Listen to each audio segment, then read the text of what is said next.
বাড়ির বাথরুমকে ওয়াটারপ্রুফ করার সময় আপনাকে কেউ ঠকাতে পারবে না, অথবা আপনি কোনো রকম কনফিউশনের মধ্যে থাকবেন না যদি এই ভিডিওটা সম্পূর্ণ দেখেন। সর্বপ্রথম কথা হচ্ছে, বেশিরভাগ মানুষই বাথরুম ওয়াটারপ্রুফিং করার জন্য এই LW প্লাসটা কিনে নিয়ে আসে। এটা কোনো বাথরুম ওয়াটারপ্রুফিং কেমিক্যাল নয়, এটা হচ্ছে সিমেন্টের অ্যাডমিক্সচার। এটা দিয়ে সিমেন্টের স্ট্রেংথকে বাড়ানো হয়, অথবা সিমেন্টের মধ্যে যে টিএমটি বার থাকে সেটাকে জং থেকে দূরে রাখা হয়। তো এটা আপনি করবেন না। তারপর যে দুটো প্রোডাক্ট দেখতে পাচ্ছেন তার মধ্যে একটা হচ্ছে পিডিফিন 2K আর একটা হচ্ছে UR3।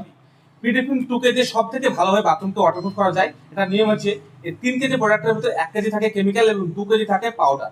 এই দুটোকে মিক্সিং করার পর বাথরুমের প্লাস্টারের উপরে টাইলস লাগানোর আগে 2 কোট ব্রাশের মাধ্যমে রঙের বোতল করে লাগাতে হবে। প্রথম, যদি আপনার মার্কেটে এটা অ্যাভেলেবেল না থাকে তাহলে আপনি 301 অবশ্যই পেয়ে যাবেন। 301 লাগানোর নিয়ম হচ্ছে, ইটের উপরে 1 কেজি 301 এর সঙ্গে 1.5 কেজি সিমেন্টের ঘোলা বানান এবং ইটের উপরে 2 কোট এটাকে লাগান।